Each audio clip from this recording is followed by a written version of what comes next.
is an endless song, echoes in my soul. I hear the music ring, and though the storms may come, I am holding on to the rock I cling. How can I keep from singing your praise? How can I ever say enough? How amazing is your love? How can I keep from shouting your name? I know I am loved by the King. Yes, I am. And it makes my heart want to sing.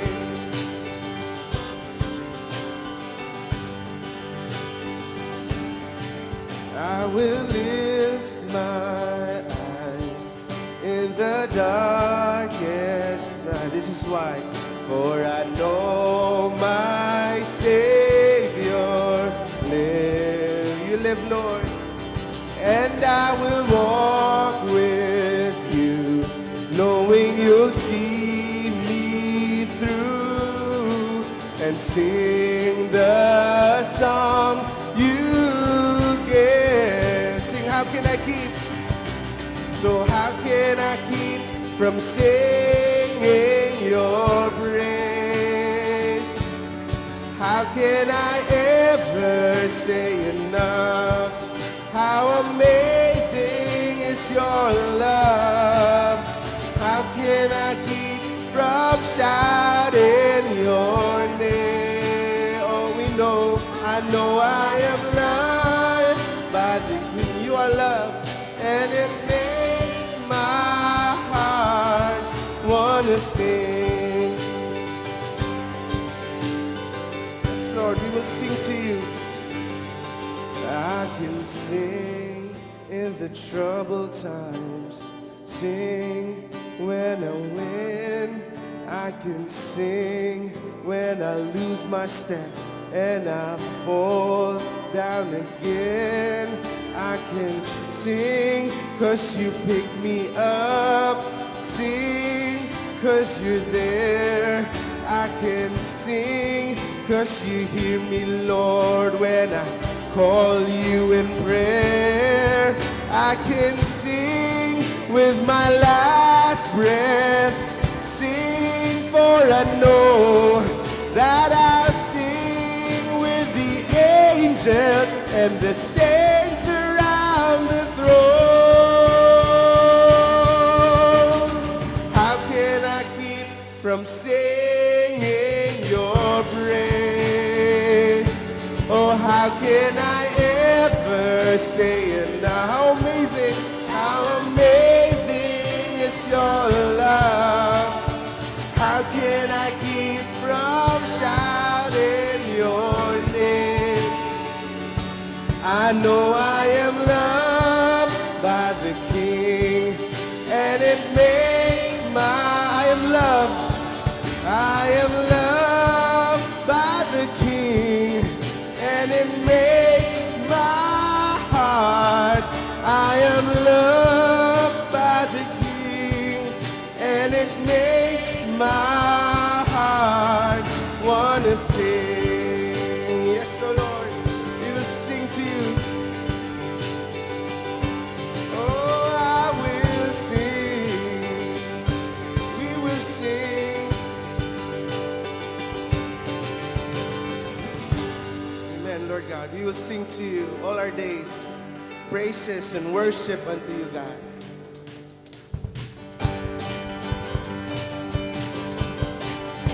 Amen. Pasalamatan natin ang Diyos.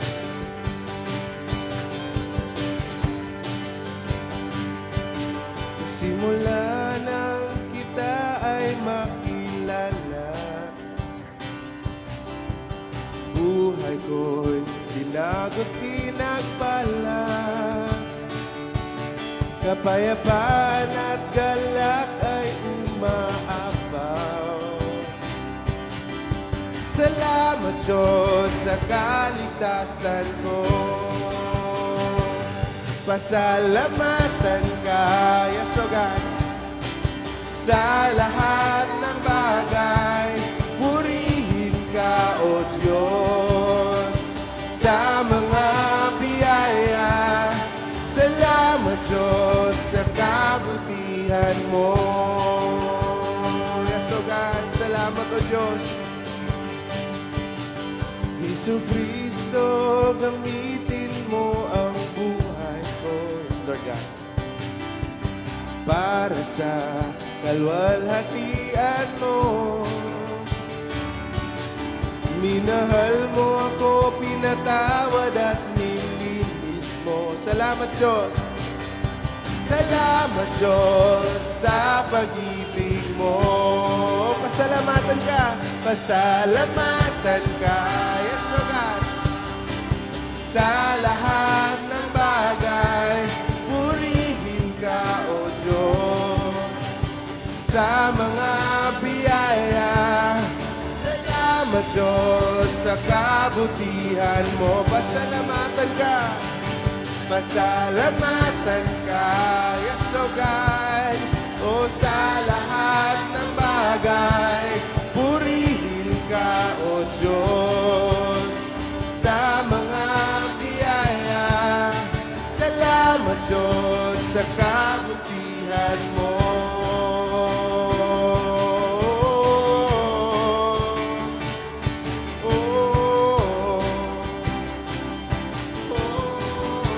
Salamat Diyos. Salamat Diyos sa kaligtasan ko. Yes, O Lord God. Salamat Lord sa biyaya. Salamat Lord God sa lahat ng bagay, O Lord God. Pasalamatan ka. Pupurihin ka, Panginoon.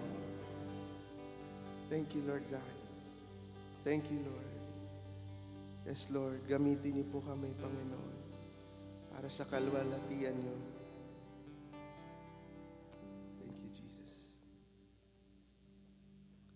Thank you, Lord. Yes, Lord, we long to worship you. Thank you for your grace that has brought us through, O Lord. From beginning to end, it's been your grace, O Lord God. It's been you, O Lord,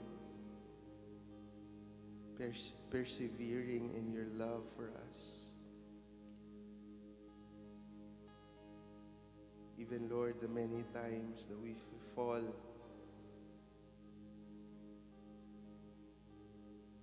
Lord, your love for us, your grace, your mercy never falls out on us, O God. Thank you, Jesus.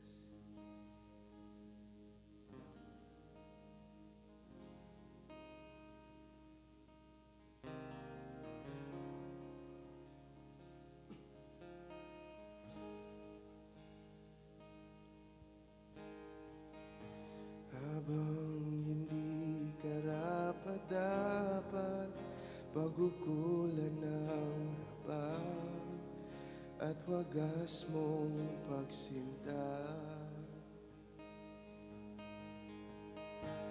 Habang walang kakayanan, masuklian ka ng mabuti sa lahat mong ginawa.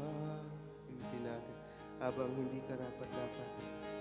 Habang hindi karapat-dapat, pagukulan ng rapat at wagas mong pagsinta. Habang walang kakayanan, masuklian ka ng mabuti sa lahat mong ginawa. Ito ang ginawa mo, Panginoon. Yakap mo ako sa aking karunihan. Inibig mo ako kayang tumbasan. O Diyos ng katarungan at katwiran na kahit minsan di nabahiran ang kabanal at kalwalhatian. Salamat sa sukdulang biyaya mo, O Diyos ng pag-ibig na mas malawak pa kaysa aking mga pagkakasala at higit pa sa buhay ko. Salamat sa sukdulang biyaya mo, Diyos.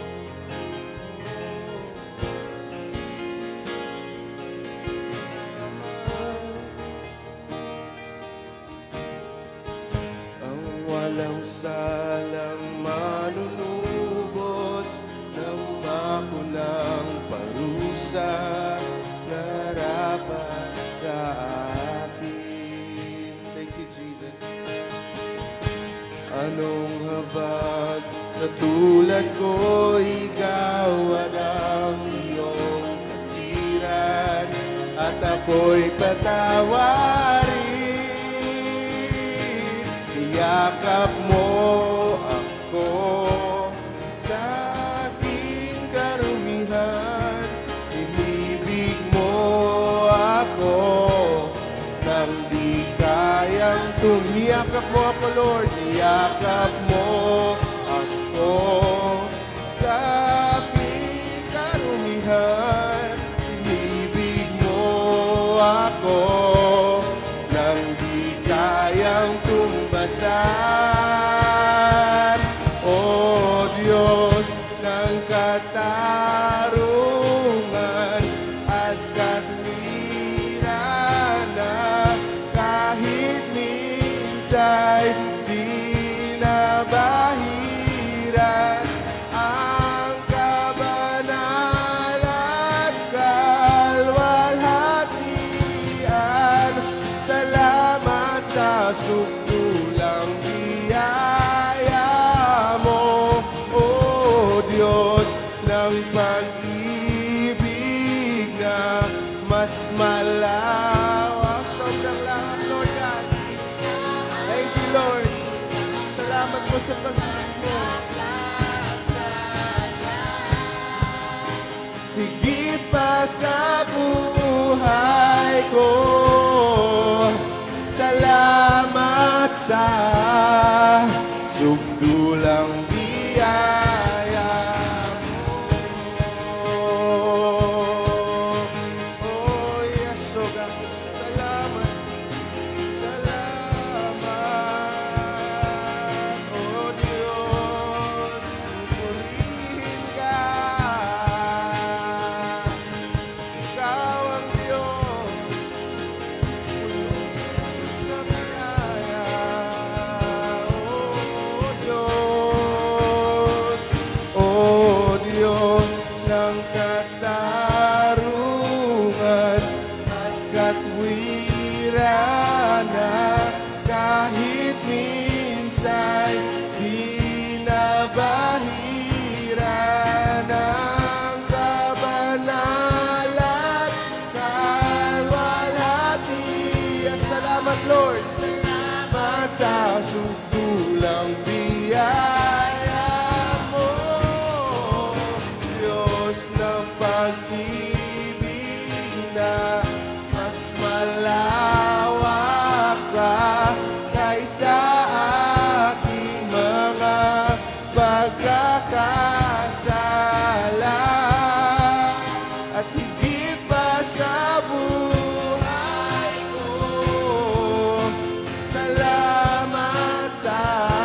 katulad,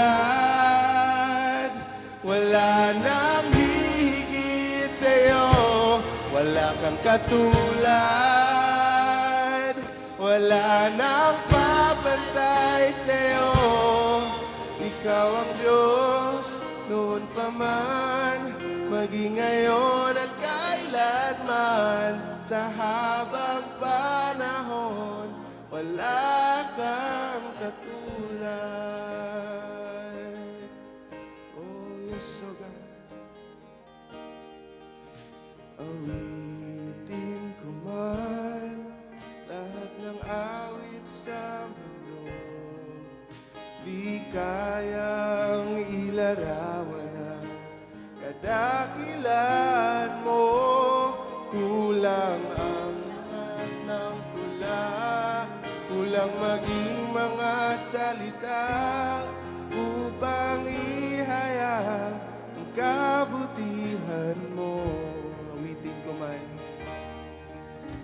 awitin ko man lahat ng awit sa mundo, di kayang ilarawan ang kadakilan mo.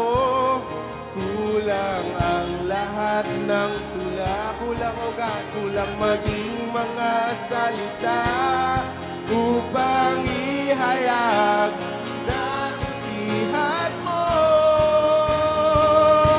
Wala kang katulad, amen.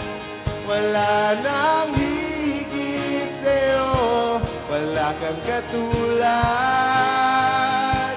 wala nang papantay sa'yo. Ikaw ang Diyos noon pa man, maging ngayon at kailanman. Sa habang panahon, wala kang katulad. O awitin ko man, awitin ko man lahat ng awit sa mundo, di kayang ilarawan ang kadakilan mo.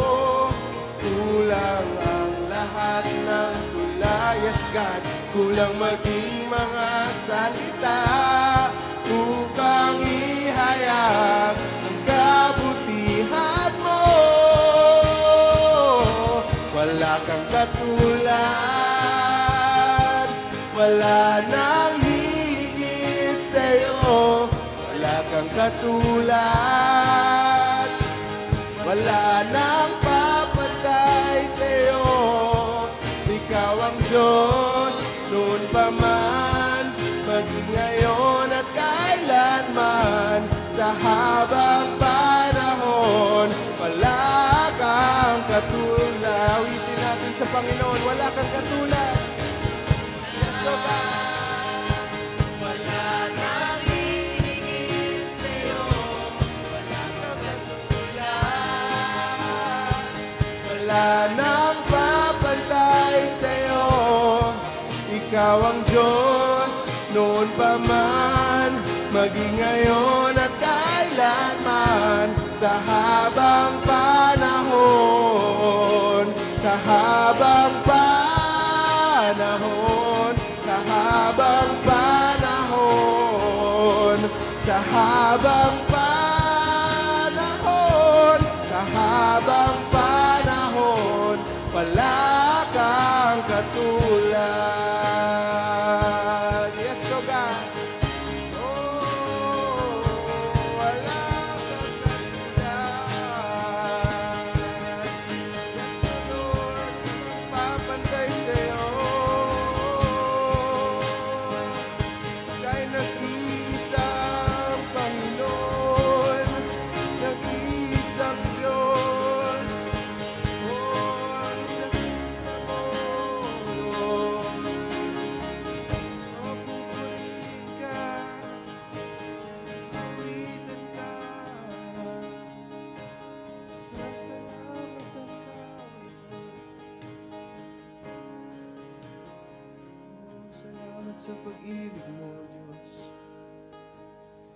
Salamat sa kabutihan mo, Panginoon. Salamat sa kadakilaan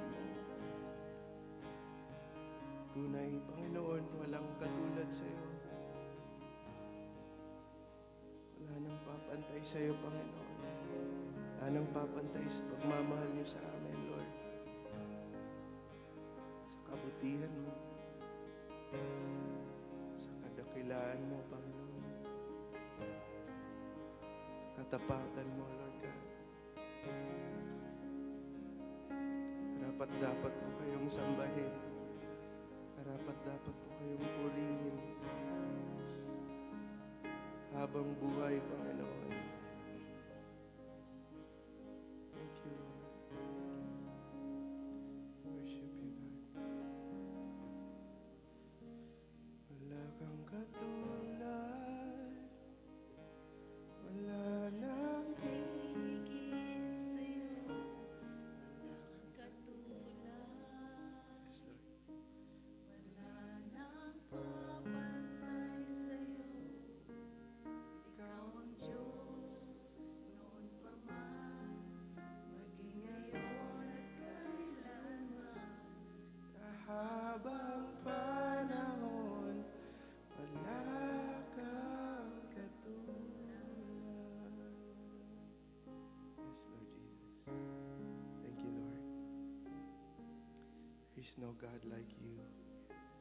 You're the living God, the Almighty God, the one who was, the one who is to come.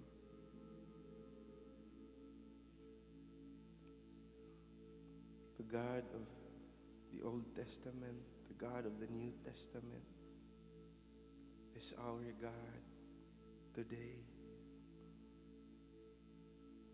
He's the same wonder-working God, the same Red Sea splitter, the manna provider.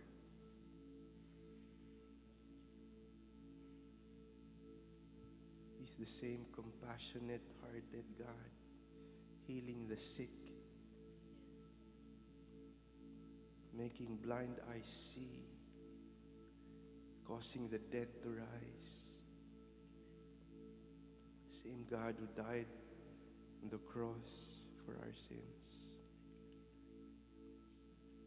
Jesus Christ, the same yesterday, today, and forevermore.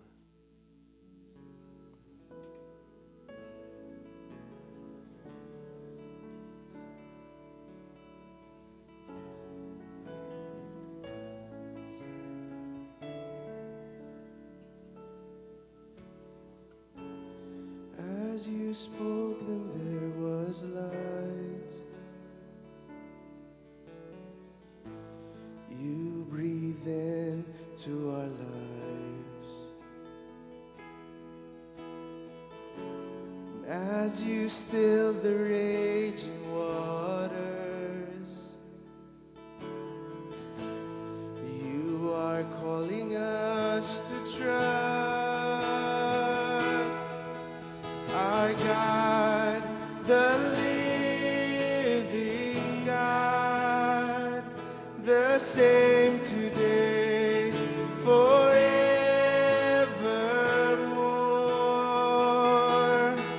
Our God, your steadfast love will carry us to where you are.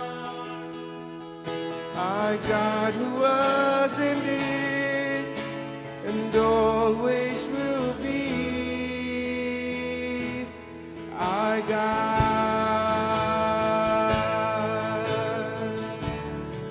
Yes, Lord. You're turning sinners.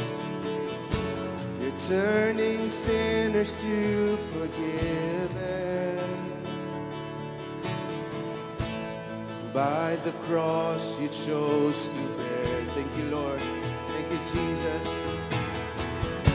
And as you roll the stone away, all our sins are washed away. I got the living God, the same today, forevermore. Yes, you are.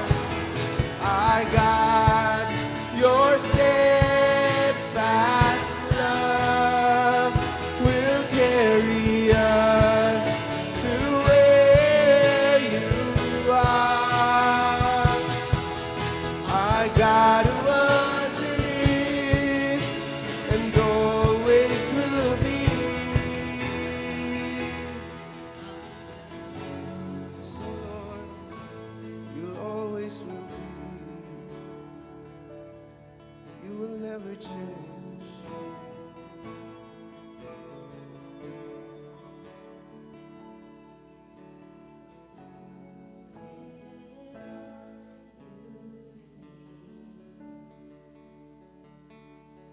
Through it all, you stay the same. Yes, Lord, every season.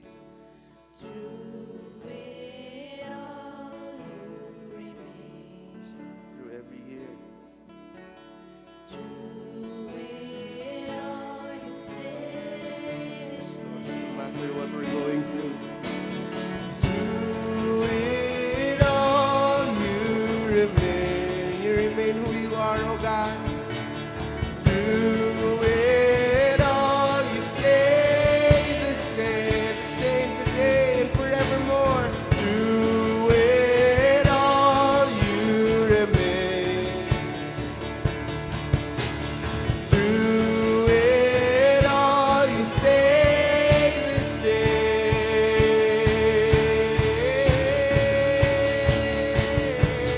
I got the living God. He's the same today, forevermore.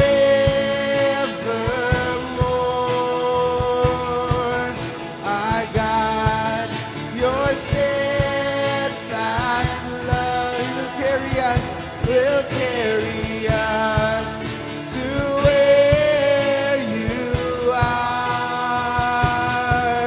Our God who was and is and always will be. Our God who was, our God who was and is and always will be. Oh, our God who was and is and always will be. Our God. Yes, oh Lord, you will always be our God. Our God. Amen. Thank you, Lord. Thank you, God. Thank you, Lord Jesus. Through it all, you remain, oh Lord.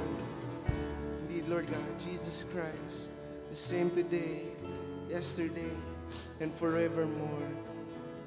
And you deserve the praises, the thanks, the adoration of your people for all that you have done, for all that you are, oh God. The glory is yours. In Jesus' name, amen and amen. Hallelujah. Praise the Lord. Praise God.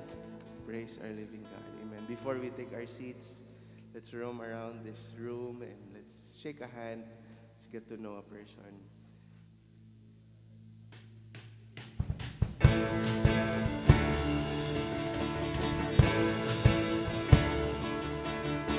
Forgetting what lies behind, setting our hearts on the prize, always keeping our eyes on our Lord Jesus,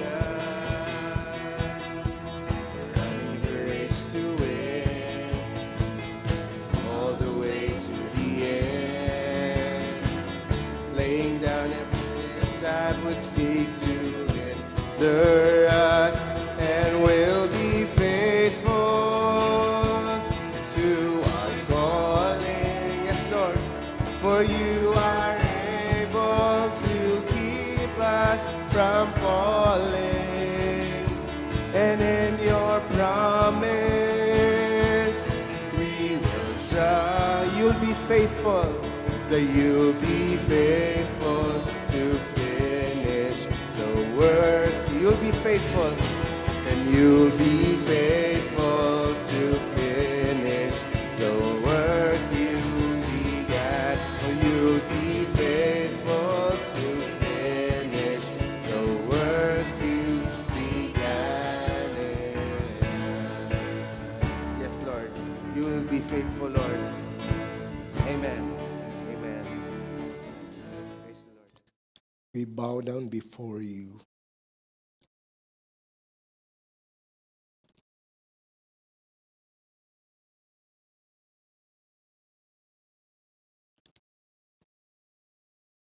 We worship before you. our mighty God, our heavenly King, who is majestic but merciful, who is powerful but gracious, who is everlasting but omniscience. Lord, we thank you. We thank you, Lord God, that, Lord, you never allowed us, Lord, to be lost forever. You came to search for us, to seek us, and now we are found in you. We bless you for that. Nothing of our contribution, nothing from us, not because of us, but because of you. And we just praise you, Lord, for that. We just thank you for that, God. We just thank you for your loving kindness in our lives. We are in awe of your goodness. We are in awe of your kindness, O God. Indeed, Lord, wala po talagang katulad mo. You are one God. You are unequal God. And we thank you, Father, for you are with us. We thank you, Lord.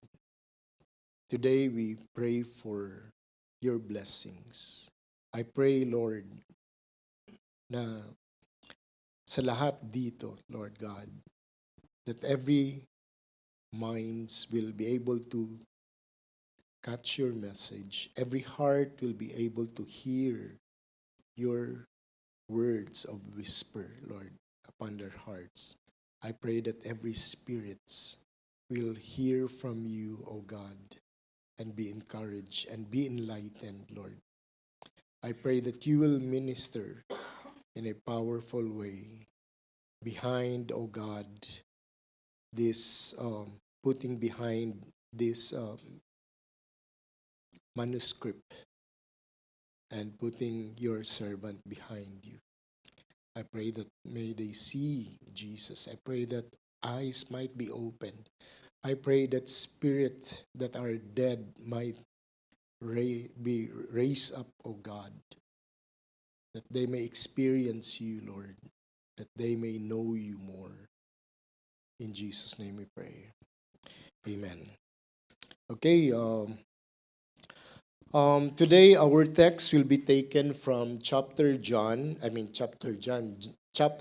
of the Gospel of John, from verse 25 to 36. John chapter 7, verse 25 to 36. Now, I will not be reading this on a one-time basis because baka magkulang po ang ating oras. But allow me to, before we take this down, allow me to give you a little background of what is going on here sa chapter 7. Now, doon sa very first verse of this chapter, if you are there, John here is giving us the idea of what is going on. He told us that he told his readers that Jesus was walking in Galilee. Si Jesus ay nandun sa Galilee, for Jesus was unwilling to go to Judea during this time. At least at this time, ayaw niyang pumunta sa Judea dahil may mga tao na gustong or may balak na patayin siya. The Jews, the religious leaders at that time were seeking to kill Jesus. But in this verse, before this happened, after this happened, after Jesus healed, pinagaling ni Jesus yung pilay on a Sabbath day, which made this religious leader angered. Nagalit itong mga religious leader dahil sa ginawa ni Jesus sa pag-healed or sa paggaling na dahil sa pinagaling niya yung pilay on a Sabbath day. And not only that, in chapter 5, he called himself as God. He was calling God as his Father. Now, dito sa ating pagkakaintindi, pagsasabihing Father or Ama, um, kaagad ang nasa isipan po, ang lalabas sa isipan natin ay itong mga ama na or ang mga ama natin. But sa kanila, when Jesus was mentioning the word Father, he was pertaining to Abba, Father. So kaagad, the Jewish leaders' mind registration was yung Abba, Father is the Father in heaven or God Himself. So walang ibang ama na nasa langit kundi the Abba Father only. So for them for Jesus to claim as one with the Father is a blasphemous thing. And also this also happened when Jesus performed signs and wonders. When He performed signs to those who were sick. Yung mga may sakit doon, pinagaling ni Jesus. And after that, He fed the 5,000 men. Hindi na binilang doon yung mga bata, yung mga babae sa chapter 6. And not only that, Jesus claimed as the bread of life.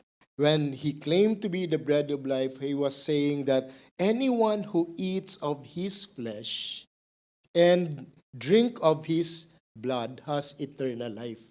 By saying this, as if Jesus was parang nag-introduce ng cannibalism. In which way, yung mga Hudyo ay hindi kumakain ng hilaw. Or nor do they eat flesh of human, nor do they drink blood of any human or animal. So hindi sila umiinom, hindi sila kumakain ng laman, is it laman? The flesh that has blood on it.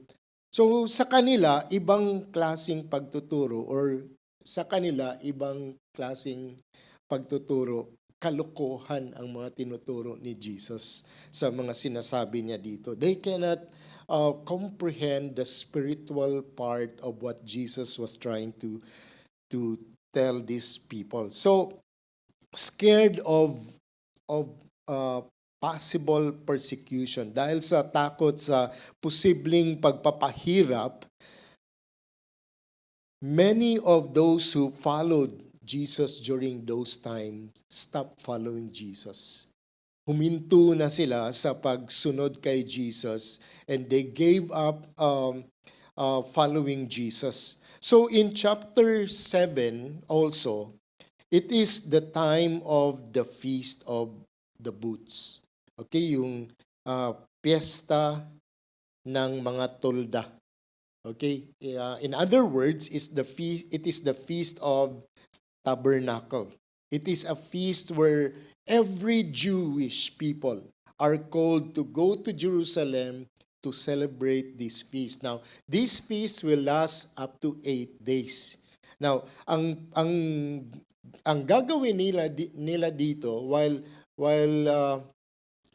habang pupunta sila doon at habang nandun sila sa feast na gagawin nila, na i-celebrate nila, magtatayo po sila ng yung temporary tent gawa sa mga branches, tapos gawa sa mga dried leaves na parang gagawin nilang bubungan, at doon kung dala nila yung pamilya nila, doon sila titira sa itatayo nila na temporary na tents na yun.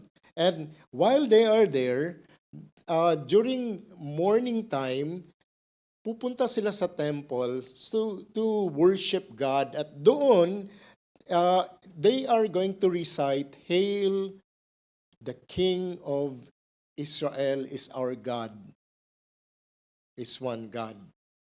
Hail, O Israel, the God of..." Parang ganyan yung palagi nilang inaano. Hanggang ngayon, sa panahon natin, nakita ko sa YouTube when warriors of Israel was about to attack Gaza, nakita ko na ito yung repeatedly they were chanting this, "Hail, O Israel, the Lord our God is one God. The Lord our God is our God." So pabalik-balik na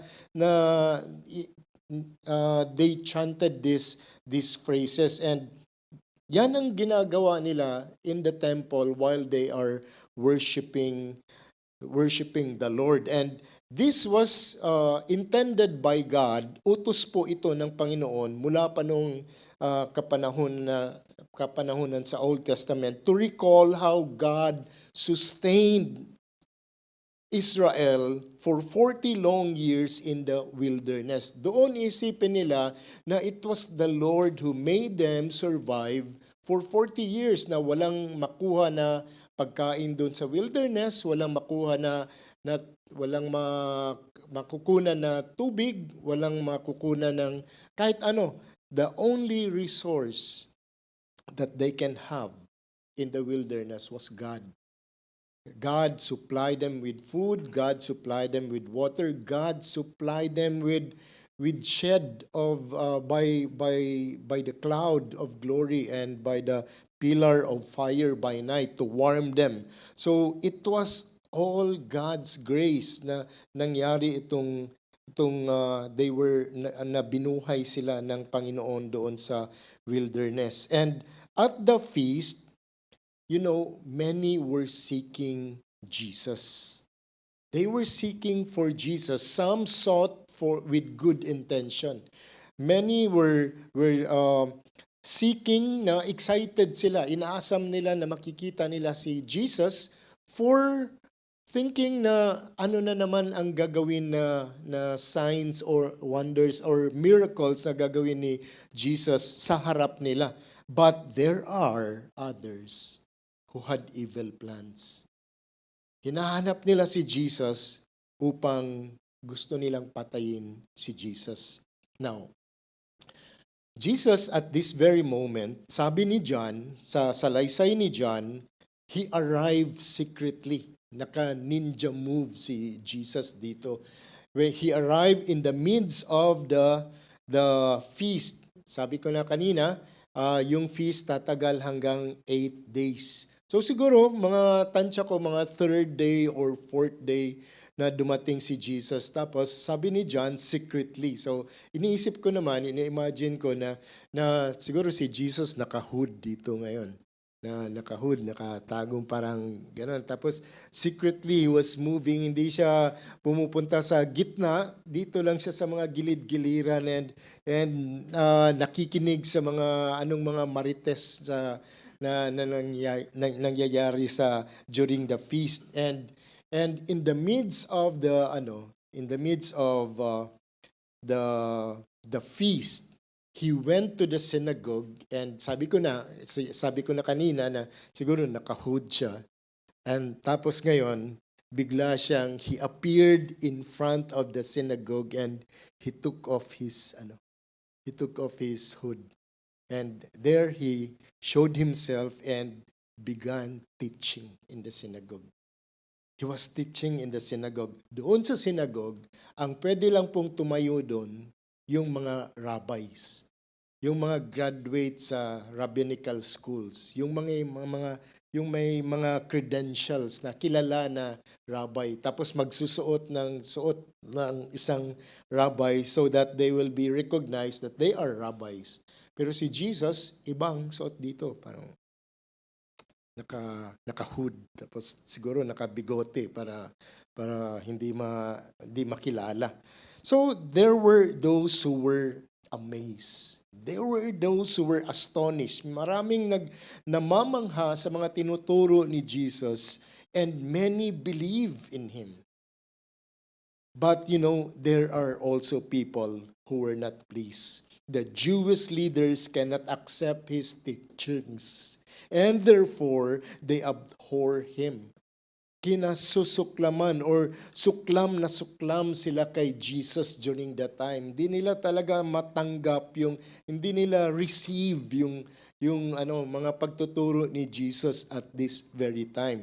Now, there are groups of people, sabi ko na kanina, now, there are also pilgrims who came to this feast, and these pilgrims are mga Jewish din na ngayon ay hindi na sila resident mismo doon sa Jerusalem, but they are living at the skirts of Jerusalem, sa mga nasa ibang mga bansa na sila, pero pumupunta pa rin sila faithfully every feast. And they were there since they are no longer living in Jerusalem, and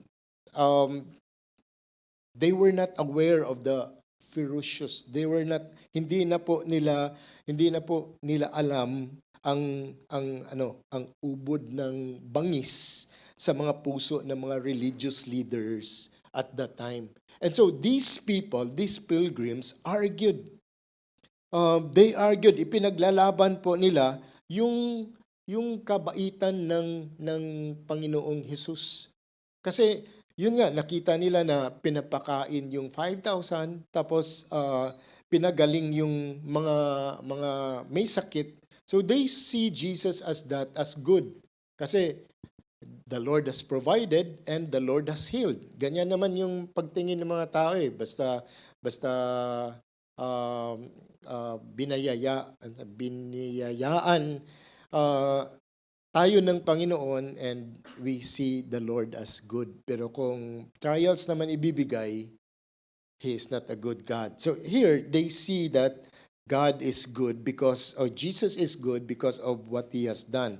And while those who are residing in Jerusalem, who feared the Jewish leaders, who knows how ferocious, gaano ka ubod ng bangis itong mga religious leaders nila, they kept silence. Alam nila na medyo parang tama yung mga tinuturo ni Jesus, pero wag na lang tayong magsalita. Wag na lang tayong kumibo. But there are also who na sumang-ayon sa kanila. Sumang-ayon sa mga religious leaders. And the Jewish leaders hated Jesus out of ignorance of the Father. Out of ignorance of the Father. They do not know Him because they do not know the Father. Or vice versa. They do not know the Father, that's why they do not know Jesus. And so today, I have entitled this message, Knowing the True Christ. Knowing the true Christ. And we have to know that it is very important to know the right Christ revealed in Scripture for us to trust in Him. Para po tayo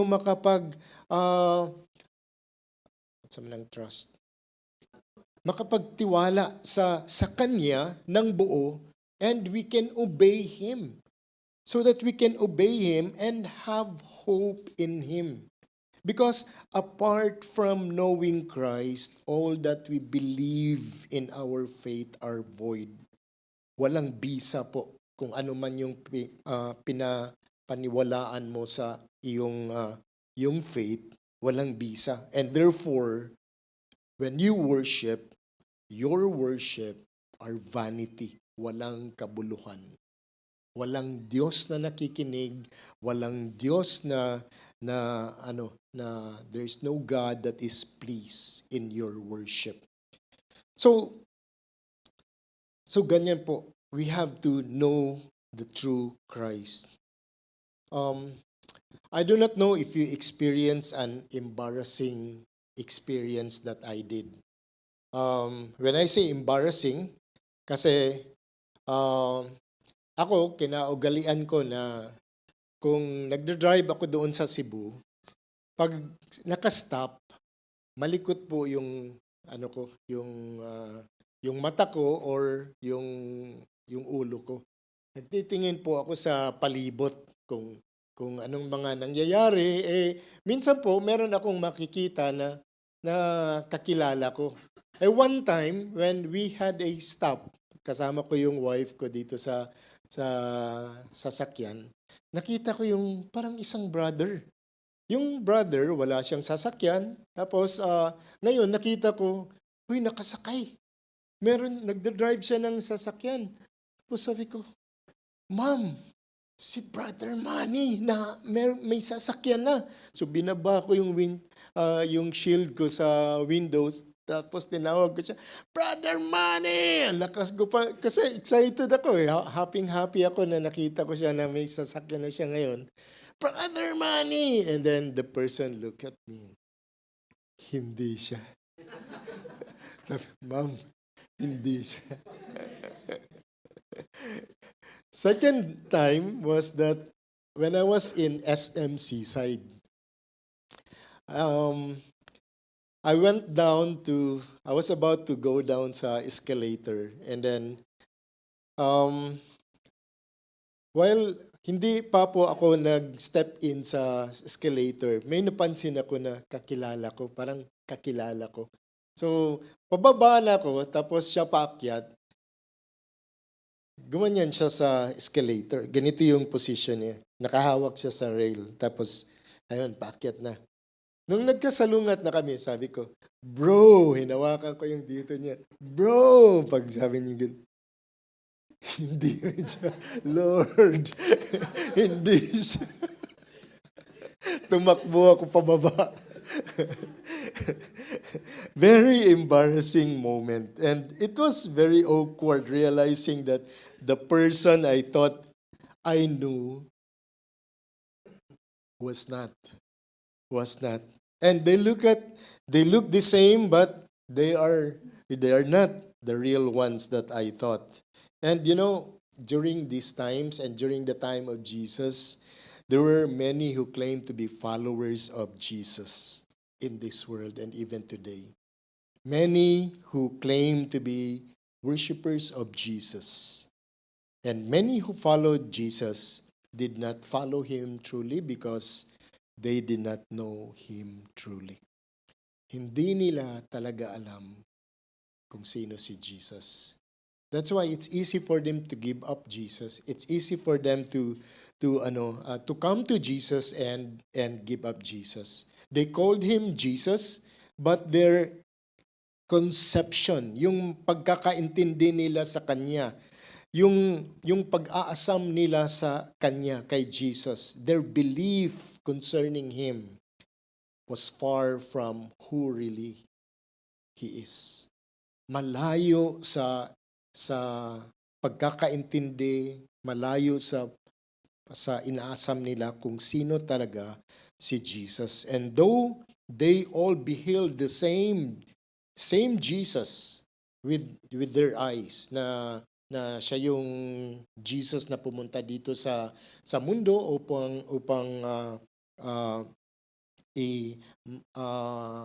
to be crucified on the cross so that his death will pay the penalty of sin. But and though the same sound proceeded from their lips, Jesus Christ, Jesus the Messiah, Jesus of Nazareth, or Jesus the Son of God, as they uttered his name, yes, some knew Jesus truly, while many did not and do not really know him.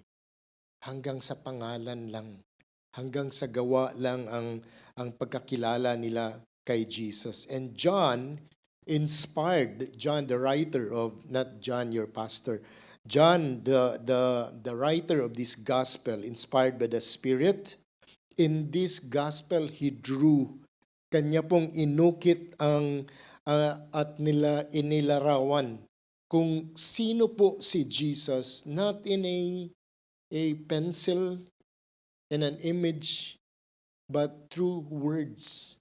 Through words. And the finished product is not an image that can be judged by appearance. Kung ito ba'y tisoy, ito ba'y mahabang buhok, o ito ba'y kayumanggi, or siya ba'y maputi, or siya ba'y does he have a long nose? or blue-eyed. Not by that, but truth. But truth. Katotohanan ba ang truth? No? Truth, to be comprehend with the mind. Upang ito'y maintindihan, maabot sa isipan at and believe upon the heart. Believed upon the heart. So John persuades his readers to believe in Jesus, that Jesus is the Christ, the Son of God, and that by believing in Him, we may have eternal life. But it would be difficult to believe in Him when we do not know Him really. When we do not know Him truly. So what do we see here sa verses natin? From verse 25 to 27, we see how people know Christ. Ano ba ang pagkakaintindi ng mga tao? At least in this very verse. Anong pagkakaintindi ng mga tao kung sino si Kristo? Chapter 7, verse 25 to 27. Some of the people of Jerusalem were saying, "Is this not the man whom they are seeking to kill? Look, he is speaking publicly and they are saying nothing to him." The rulers do not really know that this is Christ, do they? However, we know where this man is from, but whenever the Christ may come, no one knows where he is from. Now, some of the people, sabi ni John, some of the people knew him as mere man. Ordinaryong tao. They knew all his earthly origin. They knew where he came from. They knew that he grew up in Jerusalem. Alam nila kung sino ang tatay niya, or kung sino ang tatay niya at sino ang mama niya. They knew that he is a carpenter's son. And they knew who his brothers are. But his heavenly origin, hindi nila alam. Kung saan sa pinanggalingan niya na langit, hindi nila alam. They did not thought about it. Hindi naman nila inalam kung meron talagang heavenly origin si Jesus. And it was supposed to be the religious leaders' responsibility to educate these people. It was the religious leaders' responsibility to make people excited and knowledgeable of the signs of the Messiah's coming. But they failed God. Why? Because doon po sila nakatutok sa mga traditions and rituals and religious activities na ginagawa nila araw-araw sa buhay nila. So what John is in pursuit of is that not just some of the people may know that Jesus is the Son of God, but all of the people. The world may know that He is the Son of God. Pero there are some who would not be influenced by the attitude of the religious leaders at Jerusalem. Meron ding hindi na influensya. Now, what was astonishing at this time, anong nakamamangha was Jesus was now teaching publicly in the synagogue with great authority, even though he did not have the credentials of a rabbi. Ngayon, itong nangyayari, pero walang ni isa na nagbuhat ng kamay kay Jesus. No one is allowed to stand in front and teach in a synagogue kung wala kang credentials. If you're not a rabbi or if you're not a known rabbi. Sa mga rabbis kasi, pag nandun sila magtuturo, they quote. I-quote po nila kung sino yung nag-disciple sa kanila. They will, for example, kung ito, nagtuturo ako, sasabihin ko na sabi ni Rabbi, who is my discipler, like this. So ituturo niya yung anong natutunan niya kay Rabbi. So here, Jesus was not naming any rabbis who taught him. Pero doon po sa previous chapters, sabi po niya, I and the Father are one in the work. So who is his discipler? The Father. The Father. So ngayon, dahil dito, nagtaka yung mga tao, why has there no one laid hand on Jesus? Bakit hindi siya ginalaw, hindi siya dinakip at this very moment, or wala man lang no one even hurted him. Walang, ano sa manang hurt? Hindi siya sinaktan. Hindi siya sinaktan. Kasi ito, pag ginawa mo ito, doon sa kanilang time, pwede kang batuhin or pwede kang paluin or paluin ng isang whip, no, pangpalo nung dati. Pero no one laid a hand on him. And so, because of this, one question leads to more questions from the audience. The first question that they had is that, is this not the man whom they are seeking to kill? Yun yung first, nung makita nila si Jesus na tumayo doon sa harap, the first question was, is this not the man whom they are seeking to kill? Hindi ba ito yung tao na gusto nilang patayin? Now, it leads to the second question kasi walang pumatay kay Jesus.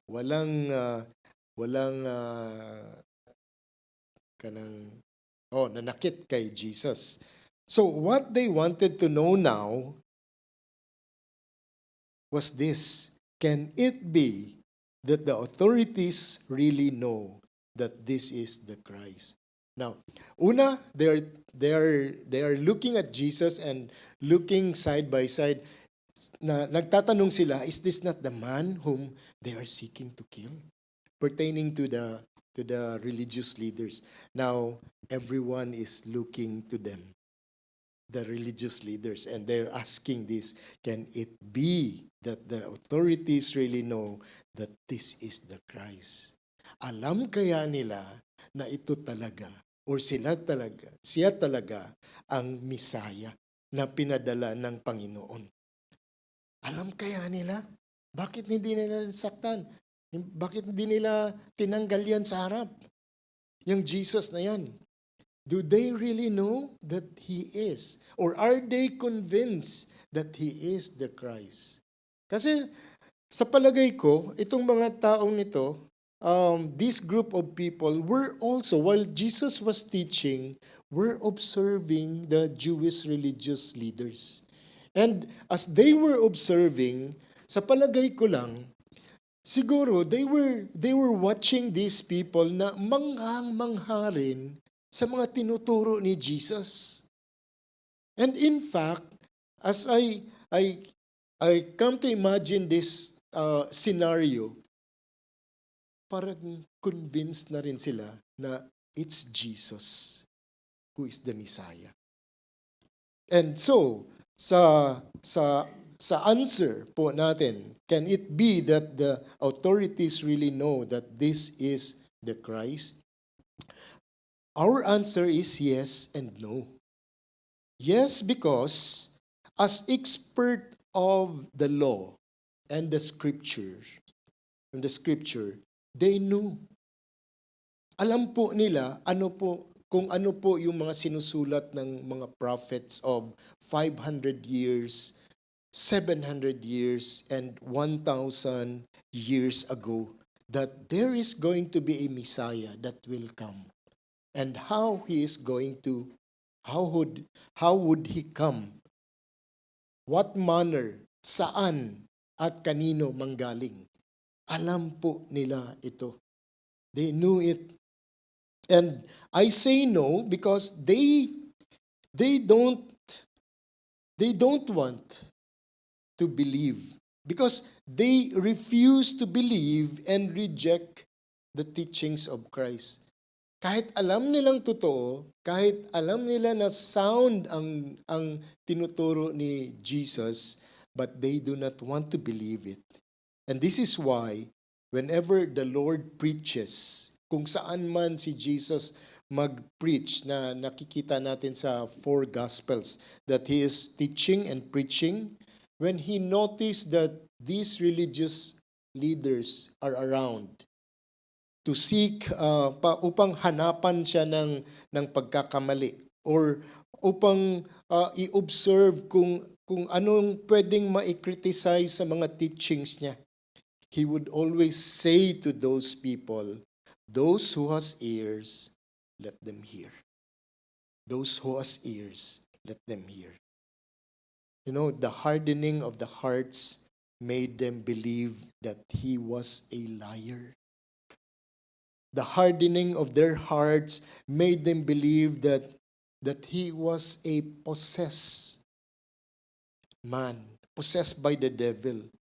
Pero kung titingnan po natin, if we're really going to observe, sino po ba ang possessed? Is it Jesus or these people? A hardened heart would lead a person into a selective believing and obedience. Alam niyo po anong ibig sabihin nito? Selective believing and obedience. Tuwing nagbabasa tayo ng Bible or gusto nating magbasa ng Bible, pag meron po tayong mga ginagawang kalokohan, tapos when we get our Bible and thinking of opening to a particular book or in the Bible, tapos when we realize na itong mga ginagawa ko ngayon pag-uusapan dito sa book na ito, so dito lang ako sa kabila, I will not read this. Tapos dito sa preaching, pag nakikinig tayo sa preaching, kung isasalaysay na po yung patungkol sa mga kalukuhang ginagawa natin, our sinning, our lustfulness, our whatever sin that we are at that very present time na we are parang ginugusto natin or palagi pa rin nating ginagawa, ayaw pa rin nating bitiwan. When that is mentioned in the preaching, bigla tayong tatayo or bigla tayong merong gagawin kasi ayaw nating pakinggan. We refuse to believe because selective believing and selective obedience is what we are doing. And that is an attitude of a hardened heart. Yun yung mga pagkakataon na when the preacher preach about your sin, yun yung kahit hindi tayo na iihi, gusto nating pumunta sa CR. Wala naman tayong pupuntahan doon. Wala naman tayong gagawin doon. We just want to escape the thought that being brought into that preaching. The authority of God's truth is pressed to the limit when selfish desires lord over the life of a person. Kung nangingibabaw na po yung ating mga kagustuhan, sariling kagustuhan, the authority of God's word is pressed to the limit. Lumiliit. So why are there Christians who do not read God's word? Why are there Christians who do not delight in God's words? Because they are living in sin and they refuse the rebukes and the corrections of God's word. They do not want to listen to God's word because they do not want to let go of that sin that they are into. Nasasayahan pa rin sila sa among Bisaya kay nalipay pa kaayo sila. Kamunay translate din na mga Bisaya. The religious leaders were afraid to be humiliated if they believe and submit in Jesus. Why? Because they are concerned that their power, their influence, and the authority that they have in Jerusalem be taken away from them. And kaya yung mga tao ayaw nilang mag-submit kay Jesus. Ayaw nila na mag-submit sa Word of God because they are so afraid na baka matanggalan tayo ng ating posisyon. Baka matanggal sa atin yung influensya natin. Baka matanggal sa atin yung possessions natin, yung anong meron tayo. Baka hingin ng Lord yung bahay natin. Baka sasabihin ng Lord na you give up your work because it's compromising. Malaki pa naman yung sweldo ko dito. Malaki pa naman yung kinikita ko dito. And God's word prove itself true only to those who will sincerely do it. Kung ayaw mong maniwala, kasi nungalingan ang salita ng Panginoon. Nagiging katotohanan lang to kung ito'y paniniwalaan mo. Kung ikaw ay naniniwala sa nagsabi nito. If you are truly convinced that God is God. If you are truly convinced that this God is doing something that you may be renewed, that you may be transformed. Another question is, why can the ordinary people in Jerusalem believe in Christ? And why not these religious people who were supposed to be known as scholars, who were supposed to be known as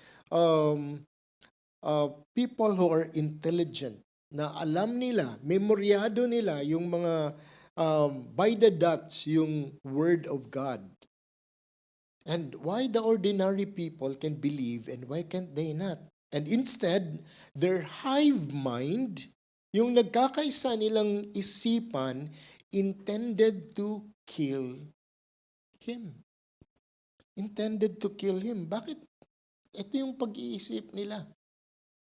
Pagpatay kay Jesus. The British preacher, F.W. Robertson, said like this, obedience is the organ of spiritual knowledge. Obedience is the organ of spiritual knowledge. Ano po ang organ na ginagamit niyo kung kayo nag-iisip?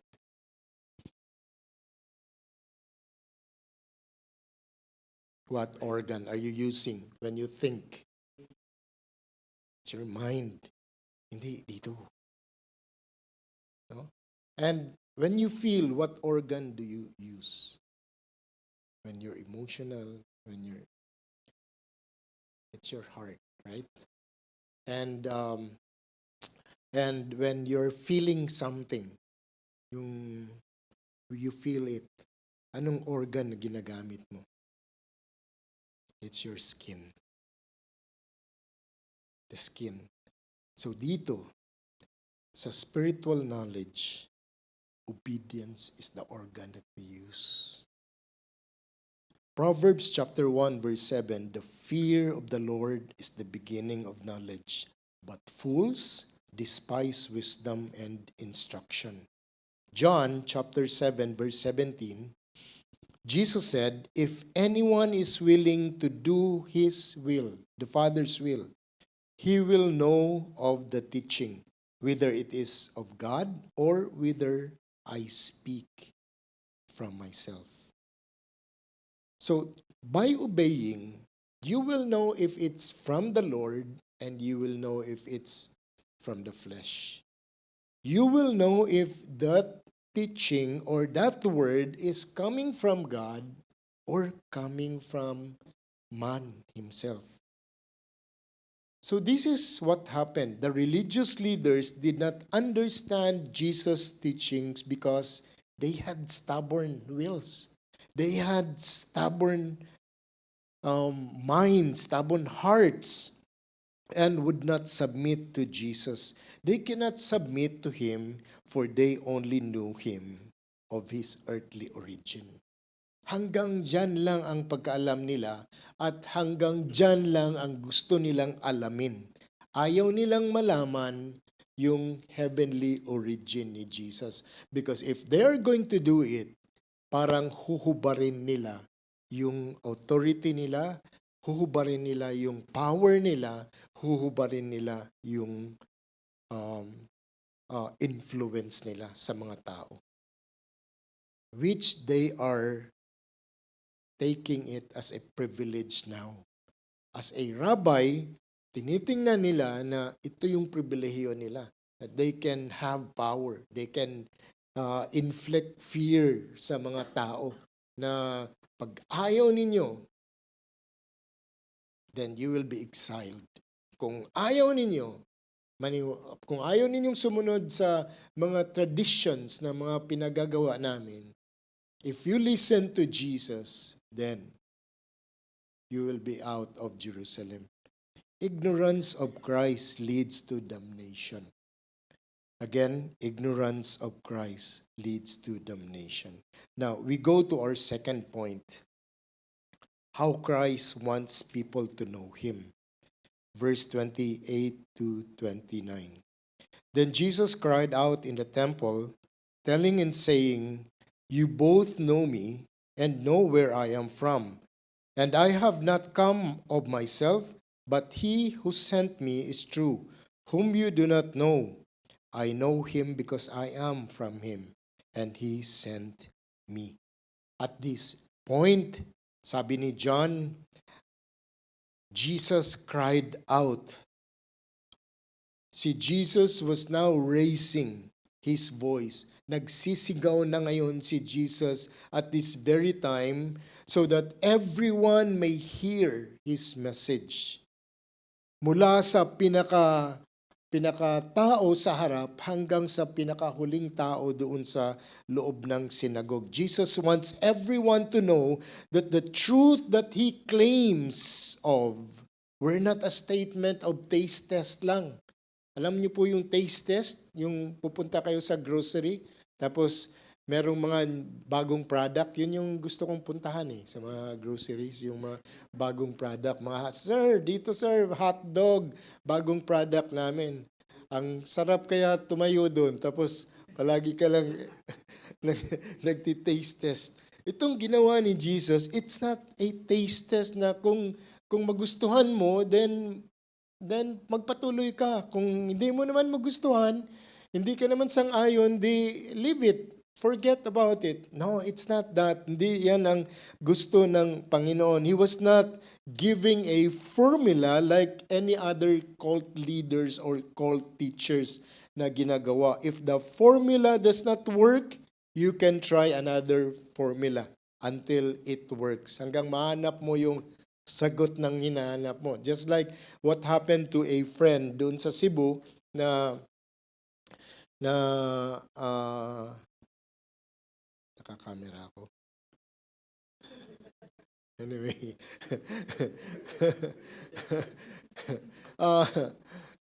Ang tinuturo ng nag-disciple sa kanya na upang makuha mo yung gusto mo,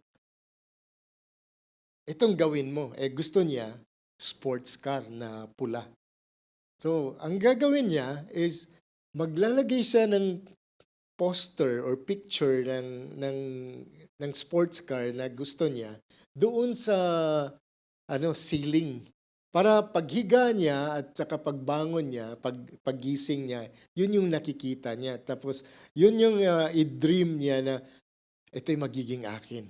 Tapos lagay naman siya dito sa bandang left side at saka right side para pag when he turns around, ganon, sa bedside niya, ay makikita niya rin. After few months, walang nangyari. Hanggang umabot ng 1 taon, wala ring nangyari. So, nagbago din yung isip niya. Sabi niya, hindi na ako sa kotse. So, merong pagbabago sa isipan niya. Ngayon, it's a woman.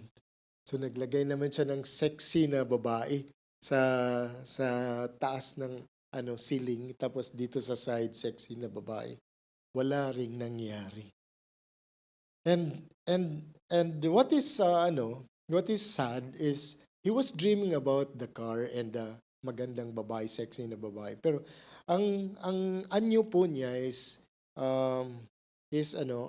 meron siyang hump dito sa tawag, kuba siya. Tapos, yung kamay niya sa isang kamay, nakaganyan. Tapos, isa naman baluktot. Tapos, yung isang paa niya baluktot din. So, if God will give him that car, how can he drive? How can he drive? And if the Lord will give him that woman, so, marami siyang insecurity na mangyayari sa kanya. It doesn't mean na hindi kayang ibigay ng Lord yan. Pero yun nga taste test. Formula upon formula. Yung sinasabi ng discipler niya. And this kind of test would lead people to confusion. Meron ba talagang Diyos na nakikinig? Meron ba talagang Diyos na dapat paniwalaan na sasagot sa mga prayers ko? And we have to know that every words that Jesus spoke were words that brings people to a personal commitment to truth. Again, every words that Jesus spoke were words that brings people to a commitment or personal commitment to truth. Na talagang kahit na anong mangyari, paninindigan mo yung truth, truth, gani? Yung katotohanan. Now, the Jewish leaders depended on education. They depended on authorities, but they received their doctrine on a second-hand basis. Nakuha lang nila sa mga teachers nila. Nakuha lang nila sa mga disciples nila. But Jesus here insisted that we believers experience the authority of truth personally through Him. Personally through Him. Kung sasabihin ni Jesus sa atin, galing talaga sa Kanya yan. And why didn't John started his narrative with the birth of Jesus? Bakit hindi katulad kay Matthew at saka kay Luke na merong genealogy at merong sinasabi doon, binibigkas doon na pinanganak siya sa isang birhen, tapos pinanganak siya sa isang manger. Why was John not following the way Matthew and Luke were presenting their gospels? It's because John's objective is to make everyone know who Jesus really is. Kaya he started his gospel from verse 1 of chapter 1. In the beginning was the Word, and the Word was with God, and the Word was God Himself. And then he added in verse 14, and the Word became flesh and dwelt among us, and we have seen His glory, glory as of the only Son from the Father, full of grace and truth. John's concern is to emphasize Jesus' heavenly origin, kung saan talaga galing si Jesus. He wants us to know that Jesus is from above, that He is from the Father, and not because He wrote it, but because Jesus claimed about it, that He is from the Father, that because Jesus revealed it. And Jesus of Nazareth was and is God with us, Emmanuel. If you're a Christian, God is in you. Kaya huwag po kayong maniwala na you have a secret. And your secret, kayo lang nakakaalam. Hindi po. Tatlo ang may alam. Ikaw, yung demonyo, tsaka yung Panginoon. Now, if your secret is bad secret, when you repent of that, God can keep that. No? God can keep that. Pero yung demonyo, kahit nag-repent ka na, hindi. Ibabalita ka. No?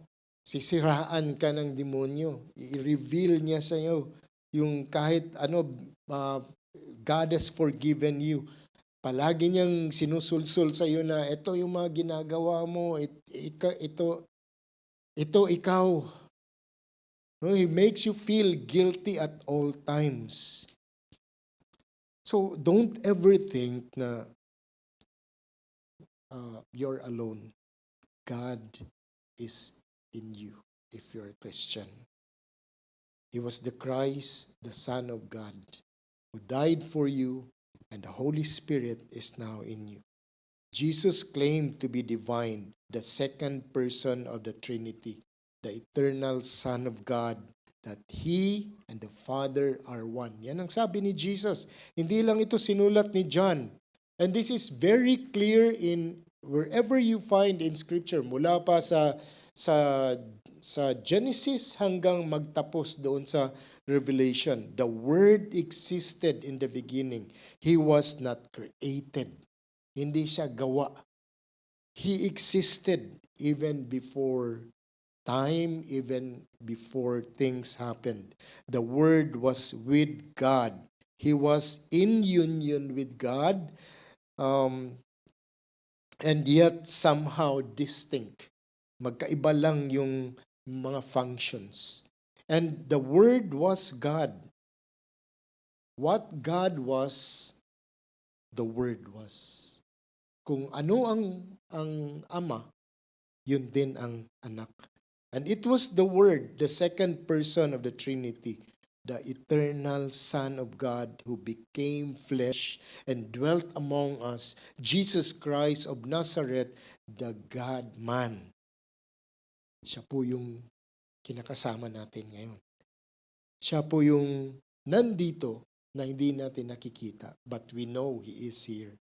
And this is how Jesus wants us, or wants everyone to know who He is. That He was the sent one of the Father to pay the penalty of sin, and by believing in Him, that the world may have life through Him. To believe in any other God than Jesus, the Christ, the Son of God, is vain. Walang kabuluhan. Kung naniniwala ka sa ibang Diyos, walang kabuluhan yan. Kung meron kang ibang Diyos, walang halaga yan. It's futile. It's empty. It's a nutshell. Walang katuturan. Walang bisa ang iyong pananampalataya. Why was it hard to follow Jesus? Because hearts that are stuck in religiosity find hard to believe in Jesus. Kasi iisipin nila na pwede na to. Gagawa ka lang ng maayos, okay na to. Kaya wag po ninyong, you don't agree when there are religious people who will tell you na parehas lang tayo na meron kaming Jesus, meron din kayong Jesus. Or kung meron kayong nagsamba kayo na Jesus, meron din kaming Jesus. No. You have to tell them, we are different. You may be talking about, your lips may be speaking about this, the name of Jesus. You may know anong mga ginagawa ng Jesus na to na pinapaniwalaan namin. Pero iba yung Jesus ninyo. Iba yung Jesus ninyo. And even in doctrines. Because there are people who believe that you sanctify yourself so that you will be justified. Gagawa ka ng kabutihan para you will be forgiven. Pero baliktad dito. Sa ginawa ni Jesus, you are justified so that you will be sanctified. After justification, you are as if you are no longer a sinner or you have not sinned. Now you are continually cleansed by the Holy Spirit. You are sanctified. Sa iba po, sanctification comes first and then justification. Magpakabait ka, gagawa ka ng kabutihan upang ang mga kasalanan mo ay mabayaran, mapahiran. That's religiosity. And we go to our third point, how religiosity brings confusion. From verse 30 to 36. So they were seeking to seize him, and no man laid his hand on him, because his hour had not yet come.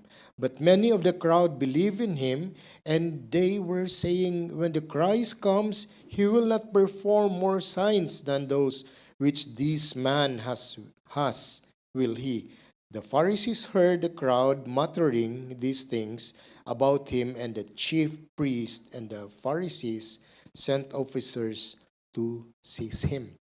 The Jewish leaders claimed to understand God's truth and obey it. Okay? They claimed that they understand God's truth and they claim that they obey it. But they were attempting to kill Jesus. Isn't that confusing? Di ba nakakalito yan? How in the world that these teachers of the law of Moses that says, thou shalt not murder, in Exodus chapter 20 verse 13, are now planning to kill Jesus. Nakakalito. Silang nagtuturo, sila yung hindi gumagawa. They are teaching, but they are not doing it. And that's why knowledge pops up, but love builds up. Intelligence and being highly educated do not guarantee a pure heart and sanctified will. Intelligence and being highly educated do not guarantee a purified heart and a sanctified will. Hindi po ibig sabihin, dahil matalino at edukado ay pure in heart and sanctified ang will.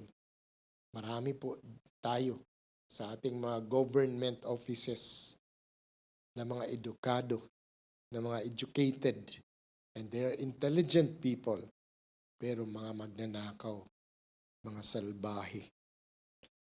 And the religious leaders could not stand the fact that there are now people who are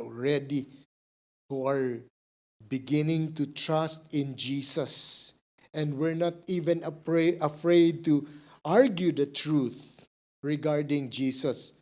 So what did they do? When they heard about it, na may naniniwala na kay Jesus, may nagtitiwala na kay Jesus, they sent members of the temple to arrest Jesus. But in this situation, as they are arresting Jesus, as a matter of fact, it was not Jesus' disadvantage. It was not Jesus who was placed in danger. They placed themselves in a dangerous situation. Rejection of Christ leads to eternal separation from God. It leads to eternal separation from God. That's why you need to check. Huwag mo pong isipin na dahil pumupunta ka dito, linggo, Sunday after Sunday, that you know Christ, that you are in Christ. Check it at all times. Check it. Evaluate yourself if you are really in Christ or you are just performing religiosity. You're just meeting the need that you are going to meet every Sunday. Na meron kang gagawin kasi dito eh. Meron kang ministry kasi dito. Meron kang ministry doon and I have to do it and I need to do it because I'm obligated and it's my responsibility. No. You have to check first of all, am I in Christ? Do I really know Christ? Do I really know Jesus? And knowing Christ is not only about having ministries. It's not just knowing the right doctrine. It is not about more than knowing the truth. Na alam mo yung katotohanan, na alam mo na Jesus is the forgiveness of sin, and he was sent here to die for our sin. It's not just only that. It is not only about knowing his person. It is having a right relationship with him. That's what matters most. And so, dito sa verse 33, John tells us that, therefore, Jesus said, for a little while longer I am with you, then I go to him who sent me. You will seek me and will not find me. And where I am, you cannot come. Here, the Jews' pride, the religious leaders' pride, they pride themselves in knowing the truth, the true God, the God of Israel. But Scripture has told us they prove themselves. Every time they claim that they knew the true God and they knew the God of Israel, they prove to themselves that they are rebels of God, that they are rebels against God. And Jesus warned them that they had a little while. Now, if you have not in Christ, kung wala pa, or if you have not surrendered yourself in Christ, you still have a little while ngayon. Meron ka pang panahon to check and to decide, to hear the truth, to believe in him, and be saved. And after which, they will never have the chance. You will have no chance to find him anymore. Baka ito yung huling pagkakataon eh. This is the chance that you are to give your life to Jesus. They could not go to the Father. You will not be able to see nor enter the kingdom of God if you are not born again in the Spirit. That is Jesus saying in John 3:3 and John 3:5. And if they remain, these religious people, if they remained in their worldly and in their earthly and in their sensual and unbelief state, they will never ever see the kingdom of God. Going to where Jesus is right now is to believe in him, to submit to the will of God. Verse 35, the Jews then said to one another, where does this man intend to go that we will not find him? Excuse me. He is not intending to go to the dispersion among the Greeks and teach the Greeks, is he? What is this statement that he said? You will seek me and will not find me, and where I am, you cannot come. If Jesus would not go to, or if he would go to the Greeks, to the pagan nations, that would be a joyous and comfortable moment for these religious leaders. Kasi hindi na nila makikita si Jesus. And wala na ring magdidistorbo sa mga buhay nila. The Jews would never follow him there. Because in the first place, these people will never mix up with Gentiles. Having him around would be a pain on their neck. Parang tinik sa liig po kung si Jesus ay nandun palagi. And losing him was a freedom to power and sin. It's a freedom for them na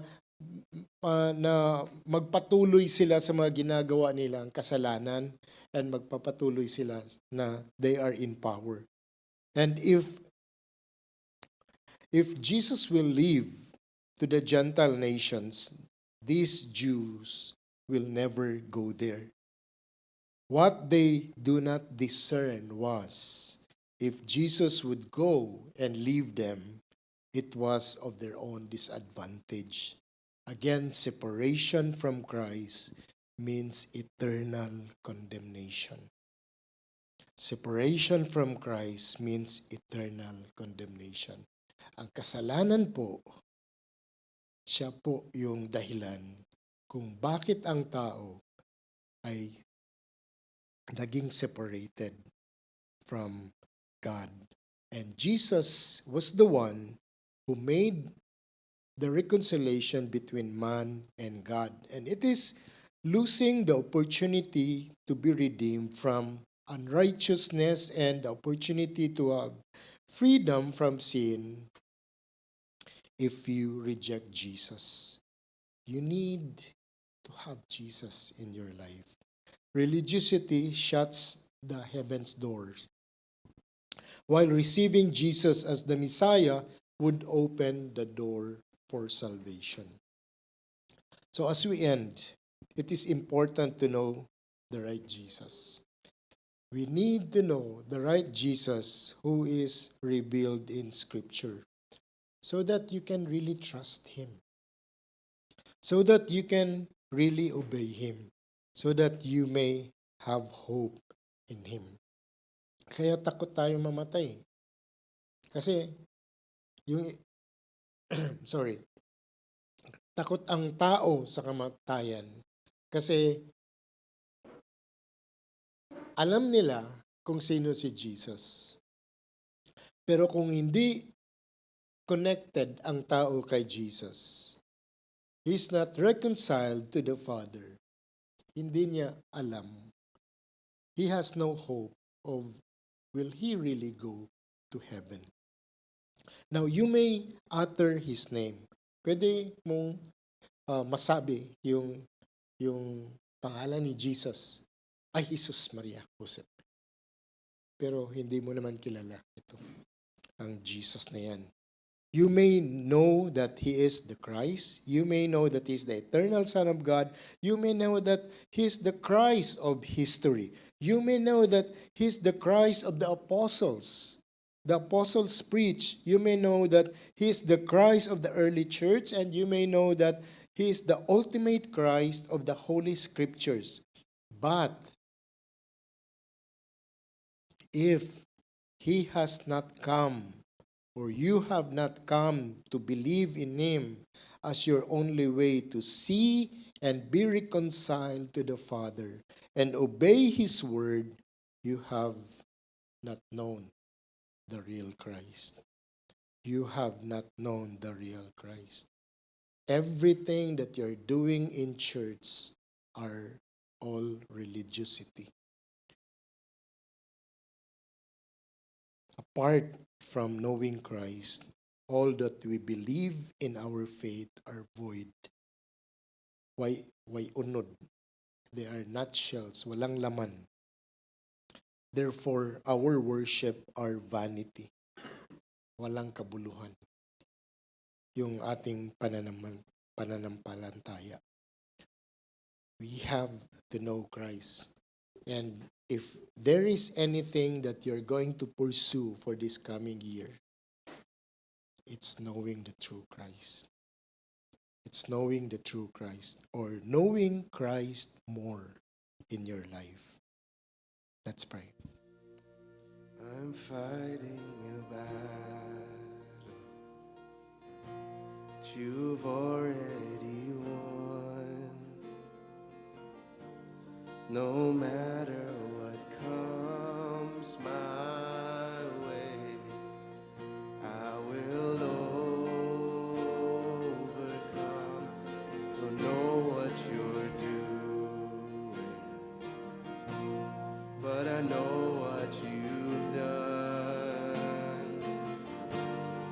I'm fighting a battle you've already won.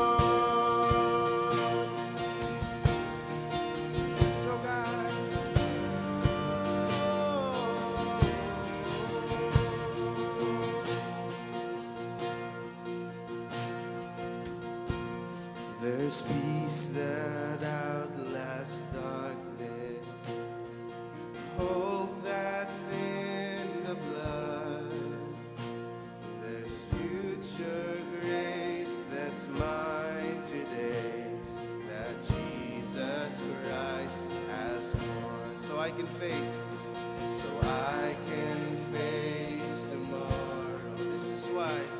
For tomorrow's in your hand. All I need, you will provide, just like you always have. Sing it together, church. I'm fighting a battle. I'm fighting a battle that you've already won. No matter what comes my way, I will overcome. Don't know what you're doing, but I know what you've done. I'm fighting a battle you've already won. Thank you, Jesus.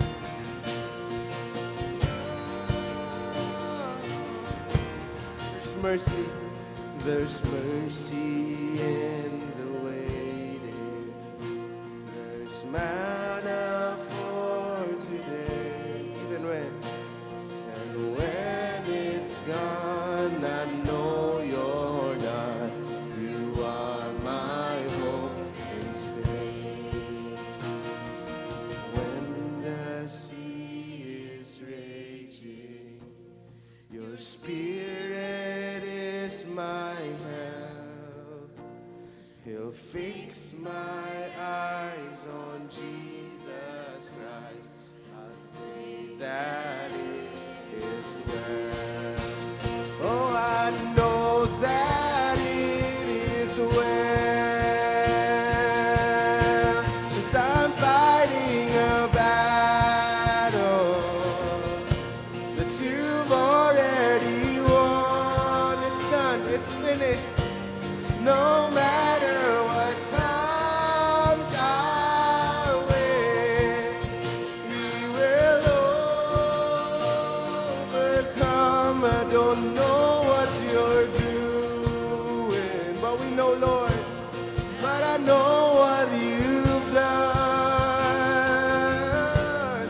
I'm fighting a battle you've already won.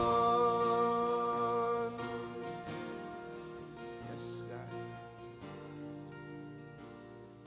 Yes, Lord. Thank you, God. I know how the story ends. We will be with you again. What a glorious truth. You're my Savior, my defense. No more fear in life or death. Let's sing it again. I know how the story ends. I know how the story ends. We'll be with you. We will be with you again. Oh, how we long to be with you. You're my Savior, my defense. No more fear. No more fear in life or death. 'Cause I know how the story ends. Oh yes, oh God, I'm fighting a battle. Yes, we are. That you've already won. No matter what comes my way, you declare, I will overcome. I don't know what you're doing, but we know, but I know what you've done. Thank you, God.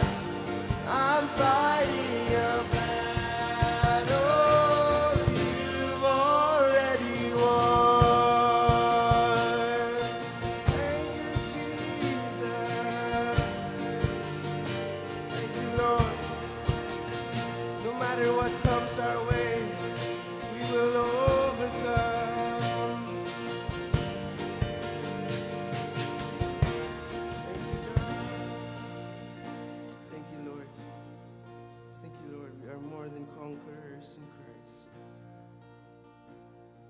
You're a victorious King, victorious Lord, your soon and coming King. Thank you, Lord. We can declare this today. Oh, how we long for that day where we will be with you. We will see with our own eyes our Jesus, our Lord. Let's just sing that song again. Fighting a battle you've already won. Let's declare it. We will overcome. Thank you, Lord. I'm fighting a battle